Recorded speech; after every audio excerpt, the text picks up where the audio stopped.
Hey guys, it has been a very long time since I uploaded video of my YouTube online. Well, today we'll be starting a new book. I read all of the How to Train Your Dragon books. There it is. 1, 2, 3, 4, 5, 6, 7, 8, 9, 10, 11, 12. There are 12 books, and today I'm going to read you my favorite. It's called How to Twist a Dragon's Tail.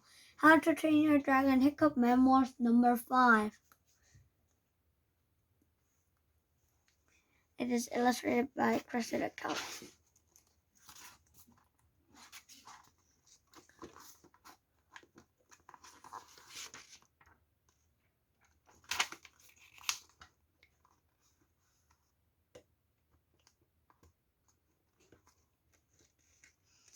The Old Man in the Hole.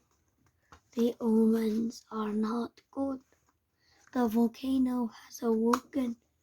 The exterminators are beginning to hatch, and they are flying through the dreams of one old man who feels it is all his fault, and he has taken a vow of silence and has placed himself in a deep hole as pence, and so that he cannot interfere with fate as he did once long ago. He will come out when it is all over, if it is ever all over, or he will never speak again.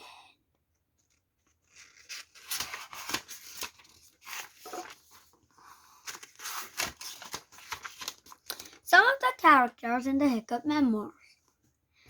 Hiccup Horrendous Haddock III is the hope and heir of the tribe of the Hairy Hooligans.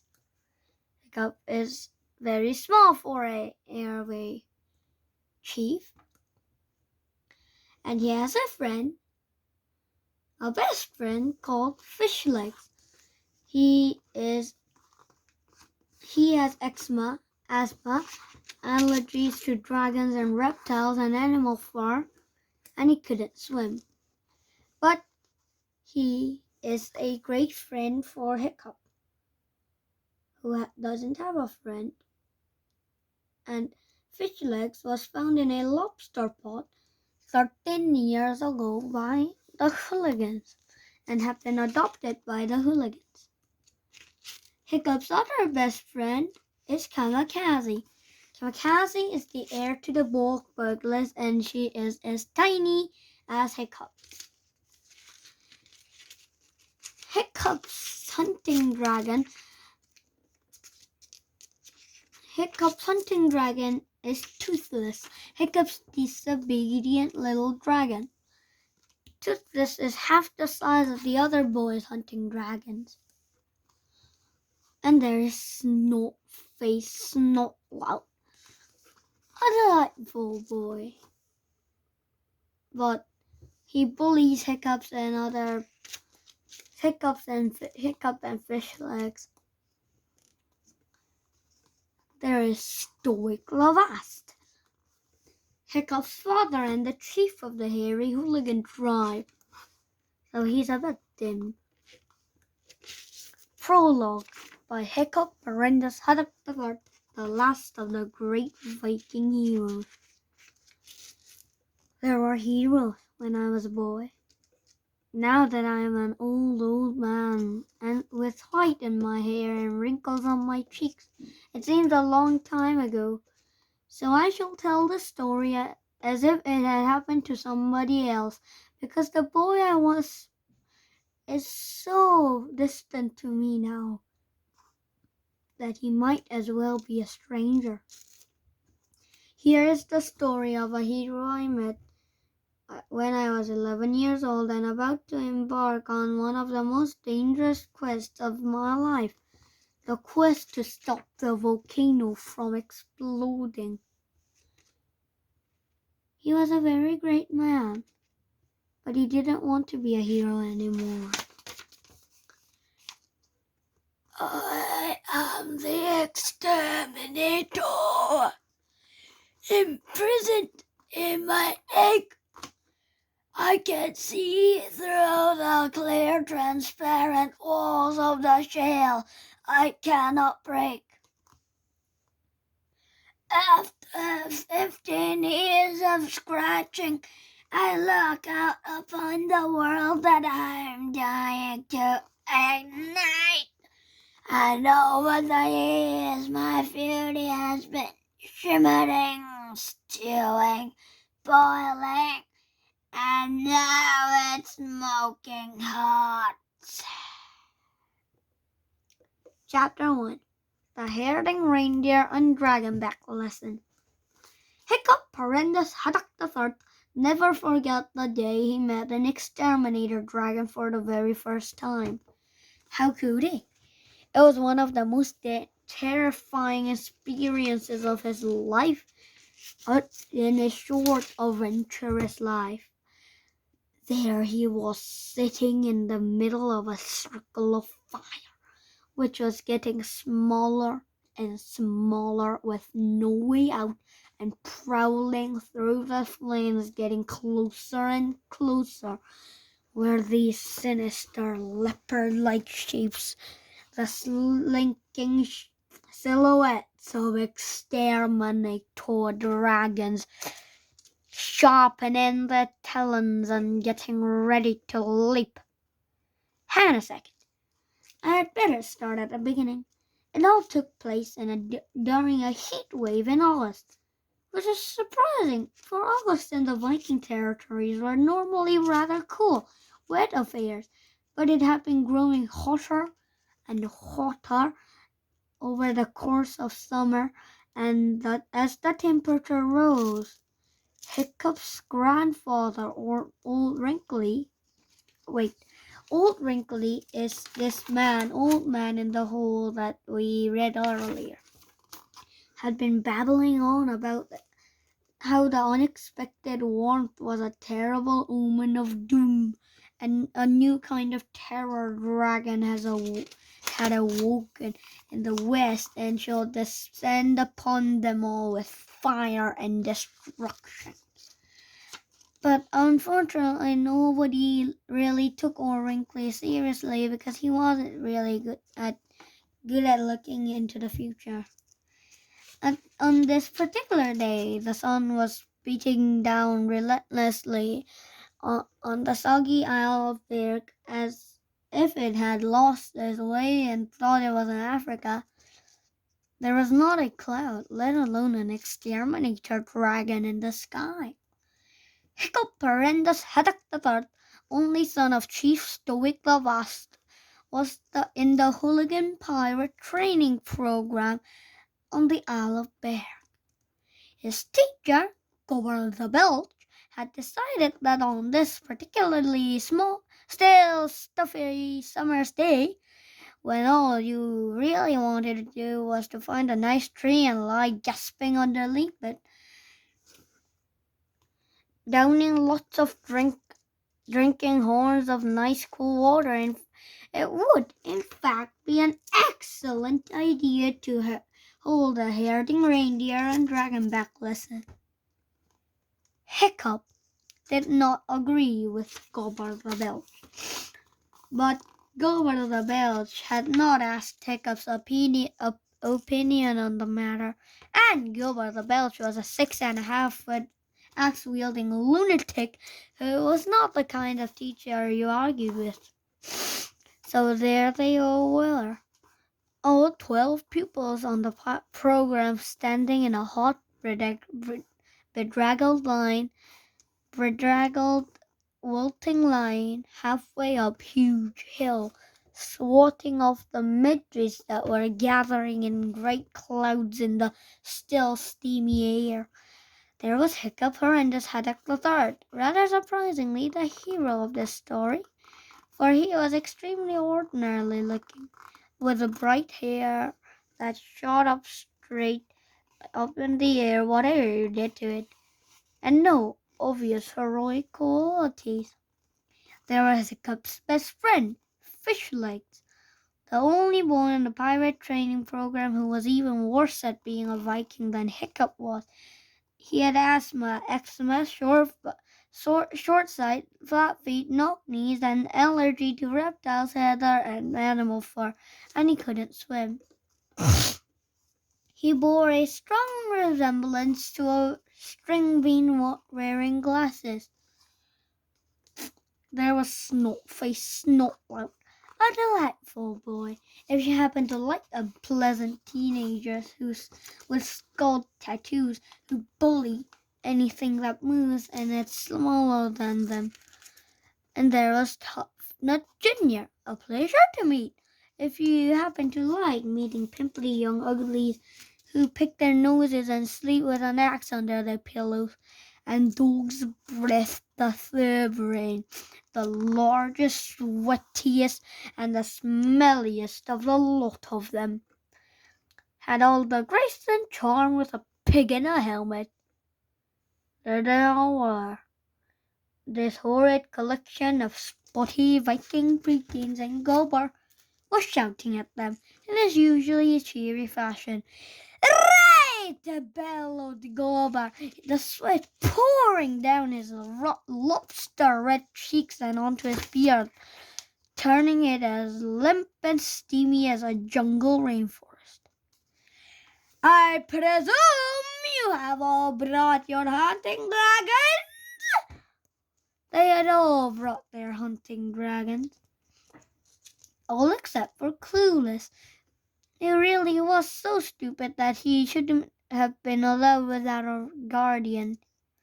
He had brought his hunting flagon, which wasn't the same thing at all, but everybody else had brought their hunting dragons. Most of the hunting dragons were looking as cross as being called out on this mission as their masters were, panting heavily with their forked tongues hanging out and swishing their tails to keep off the midges and the flies. Snotloaf's dragon Fireworm, who looked like a flame-red Rottweiler with a face like a snooty alligator, was curling dangerously around Snotloaf's leg, wondering whether she would get in trouble if she gave Gobar a big fat bite on the big fat hairy bottom. If it was a big enough chomp, it might just stop the lesson while Gobar went to the hospital hut. But reluctantly, she decided that she would get in trouble. Fishleg's dragon Horror Cow is the only vegetarian hunting dragon anybody has ever heard of, had gone to sleep in Fishleg's arm on the way up, and Fishleg was trying to hold her head up in a way that looked like she was awake and listening intently, because Gobar had strong views on how everybody on the lesson really ought to be conscious. And all of the other dragons were lounging at their master's feet, or hovering limply a little above their master's heads, wishing they were somewhere else. Hiccup's hunting dragon, Toothless, was by far the smallest. A bright green little common or garden dragon, about the size of a naughty Dachshund or Jack Russell Terrier. He was also the only dragon showing the same amount of enthusiasm for this expedition as Gobar. He was fidgeting up in and out of Hiccup's waistcoat in a whirl of impatience, scurrying up his shirt, and his little claws tickling Hiccup's tummy, and then up out the collar onto Hiccup's head, where then he would perch on Hiccup's helmet, spreading his wings and hooting in short, excitable bursts before scampering back down to Hiccup's body again. Are we starting yet? Are we starting? Chirped Toothless. When are we going to start? How many minutes? Can Toothless go first? Me. Calm down, Toothless, said Hiccup, as Toothless accidentally stuck his claw up Hiccup's nostril on the way down. We've only just got here. Hiccup was the only hooligan who could understand Dragonese, the language the dragons spoke to each other. Okay, boys, listen up, bellowed Cobra. Herding reindeer is a lot like herding sheep, but reindeer are bigger. Clueless put up his hand. Which is bigger? Asked Clueless. Sheep are the round, fluffy ones, and reindeers are the large ones with the pointy things on their heads, explained Fishlegs kindly. Thank you, Fishlegs, said Cobra. You will use your hunting dragon to round up any stray reindeer they try to break away from the group we are herding. It's a chance to put into practice all that you have learned in your herding sheep lessons. I don't know how Hiccup the Useless is ever going to be the chief of this tribe, sneered Snotlout, when he can't even keep control of the minuscule microbe of a dragon of his. Look what happened last herding sheep lesson. Toothless had lost his head on that occasion and single-handedly charged the flock and chased it into the dragon toilets. He claimed it was an accident, but Hiccup had his suspicions. It had taken 3/4 of an hour to get the sheep out of the toilets, and they still stunk to high heaven 4 weeks later. But the main business of the herding, continued Cobra, will be performed by you on your riding dragons. Can Toothless eat the reindeer when he catches them? Squeaked Toothless. Nobody is going to be eating any reindeer, Toothless, whispered Hiccup, and we're not going to chase them either. This is herding, not chasing. We will be just gently guiding the reindeer in the right direction. Oh, said Toothless, hugely disappointed. None of you have ridden dragons before, Gobber boomed, and you will find it's more difficult than you think, and therefore the dragons that you will be riding today are not yet fully grown. This means that they will not have the strength to carry you up into the air. Oh, sir, groaned Snotlout. I thought we were going to be flying today. First you learn to ride, said Cobra, and then later, much later, you learn to fly. You fall off a flying dragon, Snotlout, and you will end up in a squashed Viking, which will be difficult for me to explain to your father. Can Toothless just eat a very small one? Asked Toothless in a very small voice. No, whispered Hiccup. So, on our riding dragons, we will approach the reindeer quietly. No farting, dog's breath, and we will carefully surround the herd and see whether we can guide it back towards Hooligan Village. Any questions so far? Yes, Clueless. Which were the round, fluffy ones again? Asked Clueless. Gilbert sighed. The round, fluffy ones are the sheep. Clueless, they're the sheep. Now, you will find the riding dragons rather a lively ride. They are just over here. Where are the riding dragons? asked Gilbert in exasperation. "They were supposed to be following us." "I think they're over there, sir," said Fishlegs, pointing to a small, twisted tree a little way away. The riding dragons were looking far from lively. They were lying on the shade, resting their heads on their paws, their forked tongues hanging out. Gilbert strode towards them, clapping his hands and shouting, "Come on, off you get there! You're supposed to be terrifying for Thor's sake!"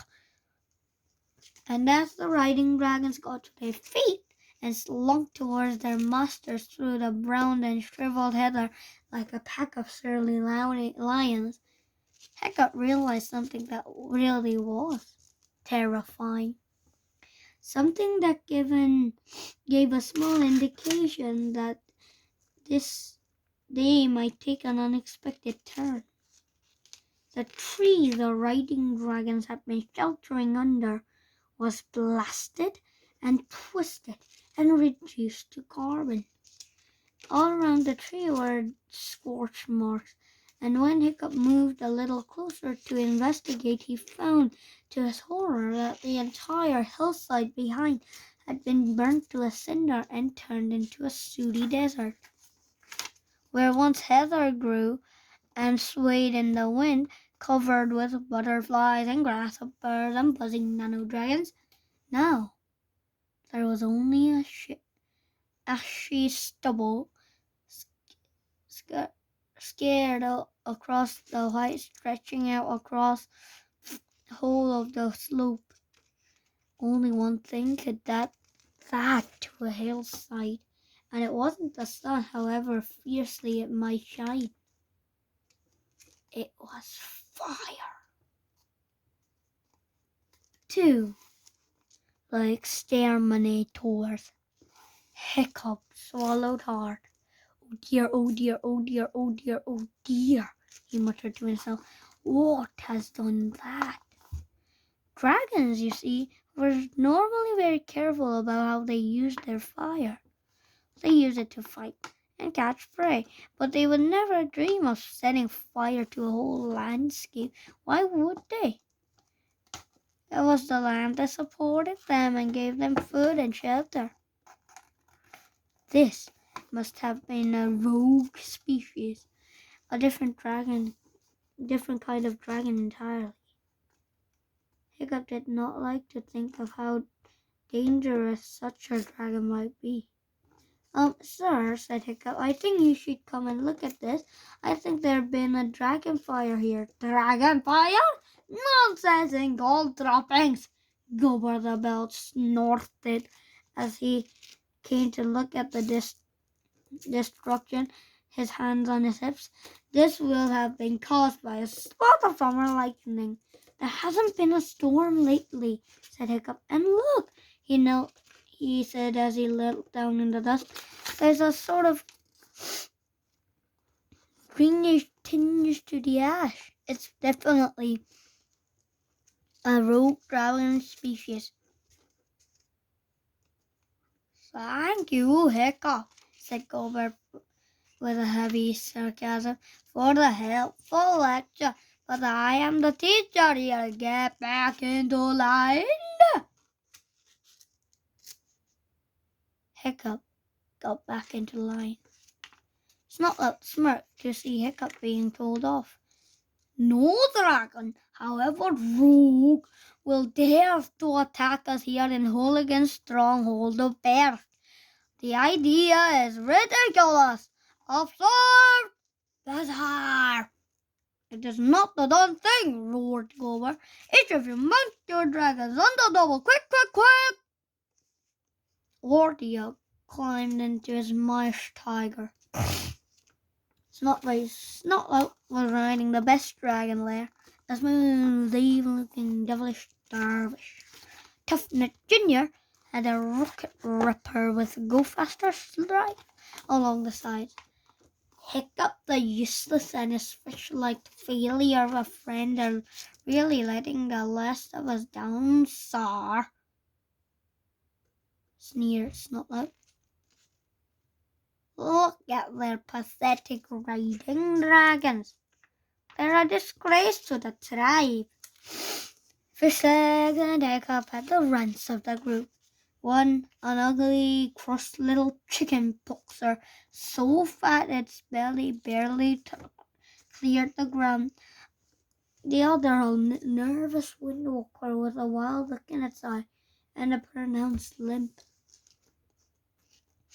As the son of the chief, Hiccup had first begged when he went to choose their dragons from the dragon stable a few days earlier, and he could have chosen the devilish dervish that Snotlove was smugly sitting on right now, superb, shining, muscular creature who was clearly one day going to grow up to be a magnificent animal.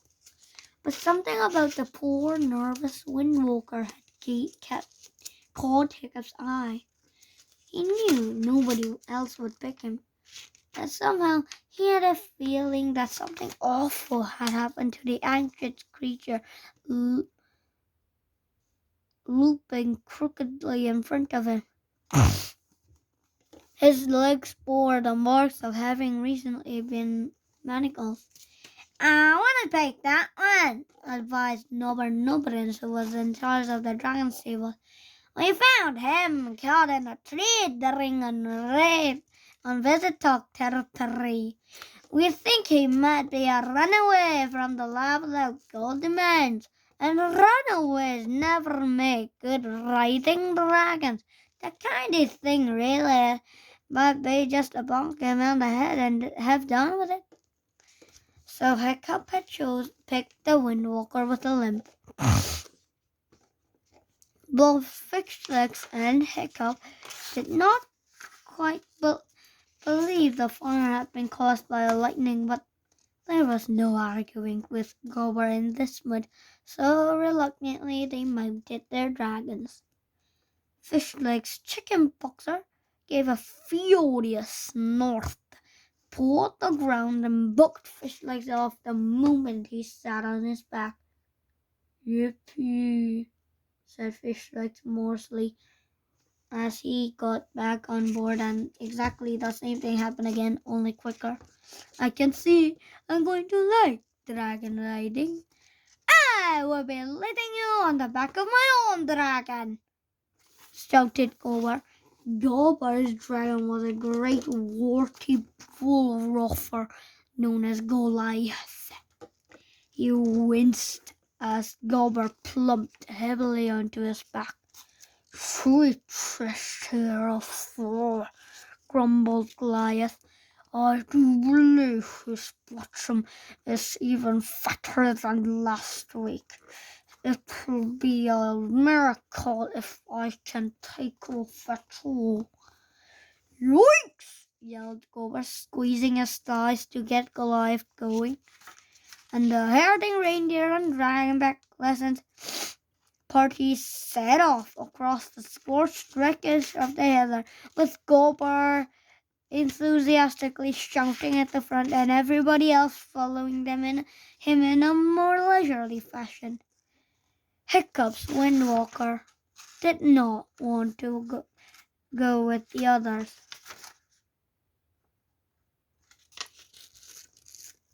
He was shivering all over and kept on looking up at the sky.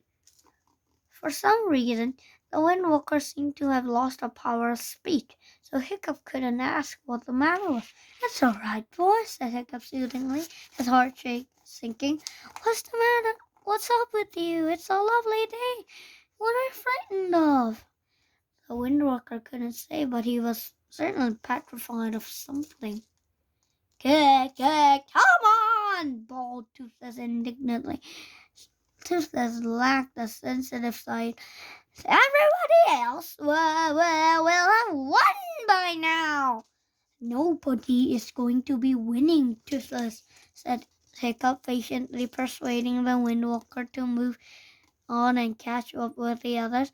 "Herding isn't a winning kind of thing."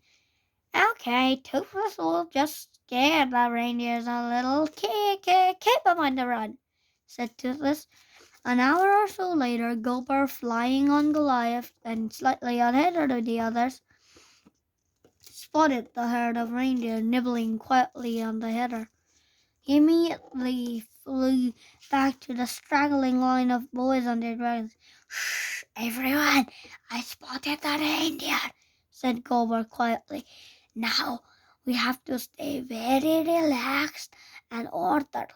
We don't want to alarm them and split up the herd. Call your hunting dragons to heel. Hiccup, in particular, I want you to keep good control of Toothless. We don't want to repeat the sheep in the toilet incident." "No, sir. Toothless, did you hear that?" whispered Hiccup sternly. "You're going to stay very calm, aren't you?" Toothless shuffled along Hiccup's shoulders and looked deeply and solemnly into Hiccup's eyes. He nodded eagerly. "Oh, yes, Toothless will be very calm. Oh, yes." Hiccup blinked. Dragon's eyes are hypnotic, and he was already starting to feel dizzy. "You promise," whispered Hiccup. "The Toothless promises. Cross his claws and hope to die." And he licked Hiccup on the nose with his little forked tongue. Hiccup took a good firm hold of the little dragon body nonetheless. "Do, Toothless, justice." He did try to keep his promise, turning round on Hiccup's shoulders so he wouldn't be tempted by seeing the hares humming and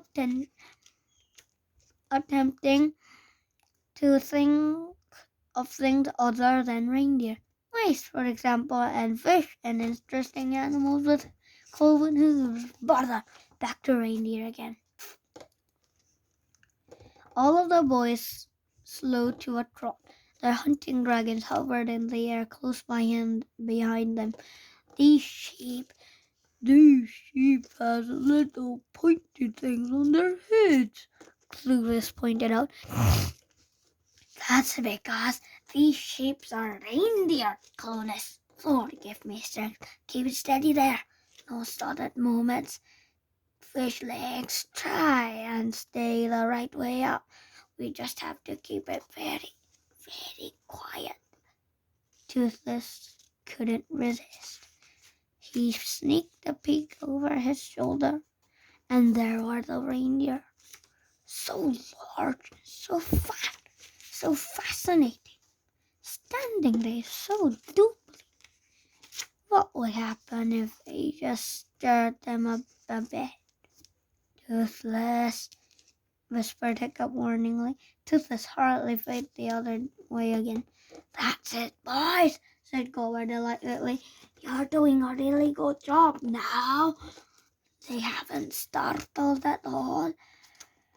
We just have to keep riding calmly and silently for a few more minutes and let Toothless at him!" shrieked Toothless, unable to bear it for one moment longer, nipping Hiccup's fingers with his short little gums to make him let go, and hurling himself at the herd, screaming like a little banshee.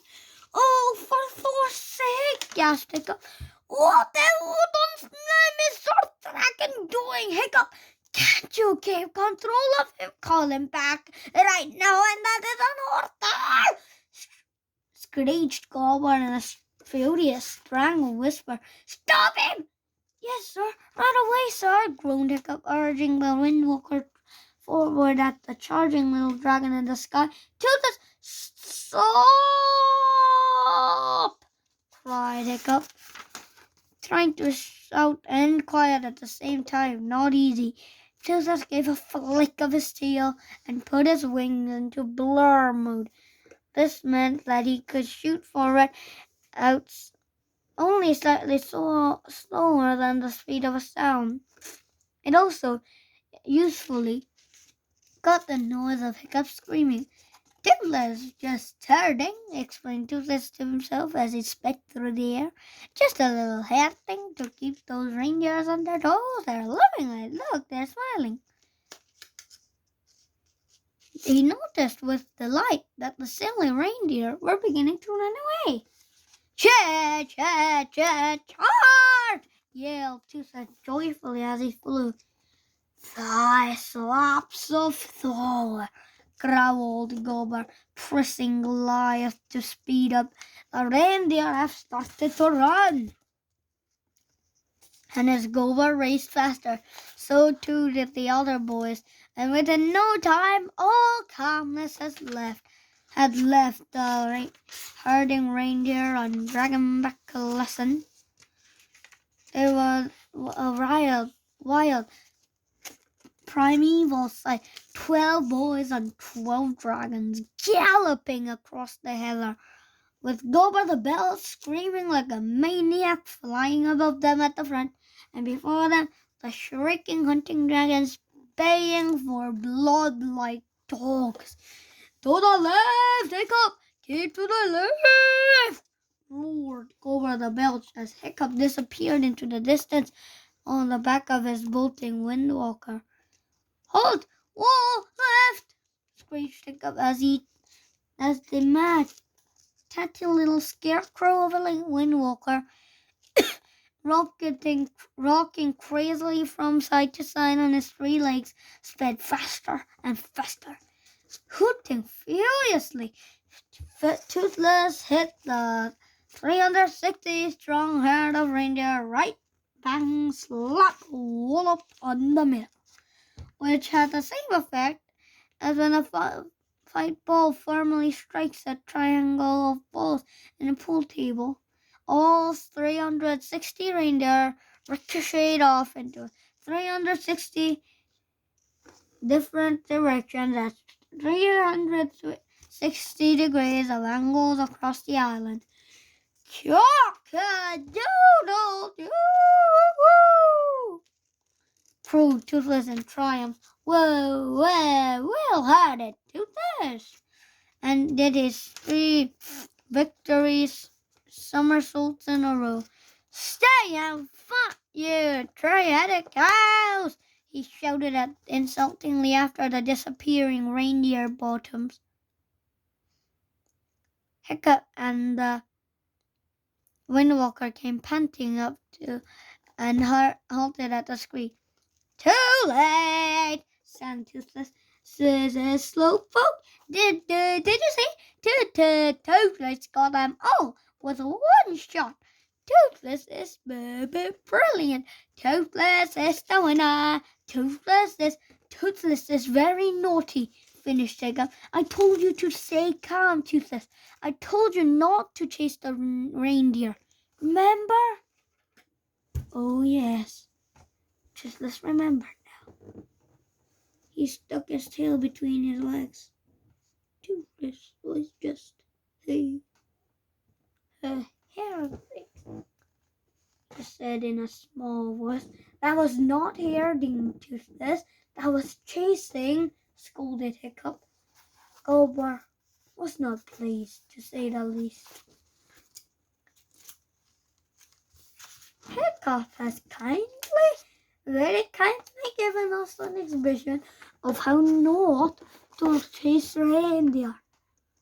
That is exactly the opposite of what you've been doing. Right! We'll just have to start that all over again, won't we? From the beginning. Oh, Hiccup, groaned the boys, glowering furiously at Hiccup. Hiccup shows how useless he is yet again, snorted Snotlout triumphantly. That was the start of an exhausting couple of hours. Toothless got hot and overtired and hungry. As the afternoon wore on, the midges came out in a great biting cloud, and Toothless crawled under Hiccup's helmet to get away from them, from where he kept up a constant stream of echoey complaint. Toothless, go home now. It's no fair anymore. As the day wore on, However, the reindeer seemed to be reforming into larger groups, and the boys began to get the hang of working together with the hunting dragon to guide the reindeer in the right direction. They were riding and herding much more expertly, and they were feeling extremely proud of themselves. Fishlegs hadn't fallen off the chicken boxer for at least half an hour, and they had just managed to get control of a larger group of about 16 or so reindeer, and were herding down the mountain to the shore in a really rather professional manner. Warthog, Clueless, and Tough Nut Jr. were driving the herd from the back, calling and whooping and clapping to get the reindeer to move forward.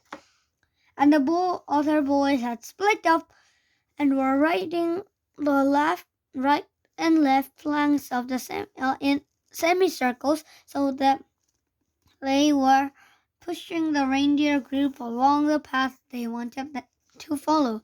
Snotlout whistled to Fireworm as a big stack made a breakaway from the group, and Fireworm swooped down, talons outstretched, trailing warning smoke, and the stack trotted away to fall back with the rest of the crowd.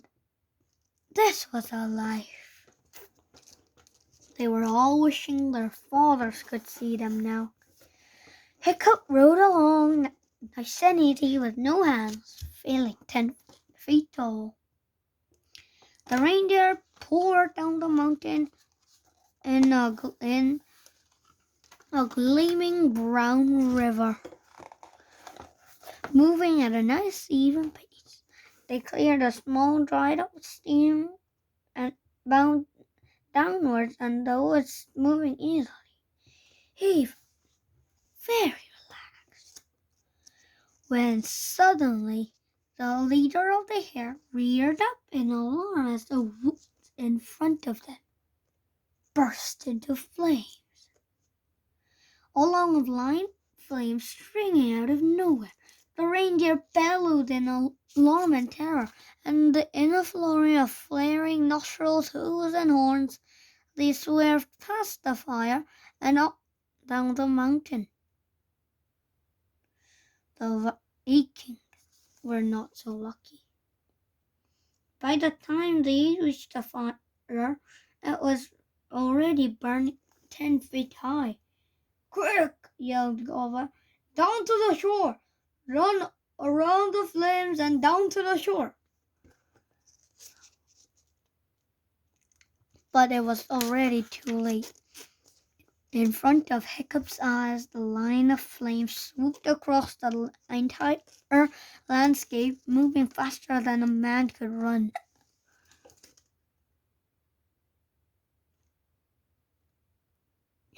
And then Hiccup saw the truly terrifying thing that he had been most afraid of all along. Every single hair on his neck stood up like the spines on a sea urchin. There was something dark shooting through the trees, something that was making those flames. Hiccup caught a brief glimpse of them. Something like large black-winged panthers bounding low in the forest. That is actually the end of the first 2 chapters of How to Twist a Dragon's Tail. You may have guessed that these something like large winged panthers things, these are exterminator dragons. And they are making those flames. Who on earth is going to save them from this terrifying adventure? Who is this man? I'll show you the face of that man.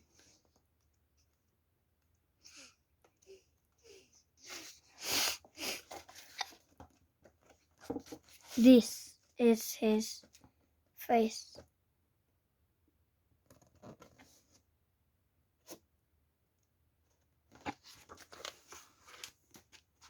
Okay, now I will see you next time at the chapter 3 of How to Twist a Dragon's Tail.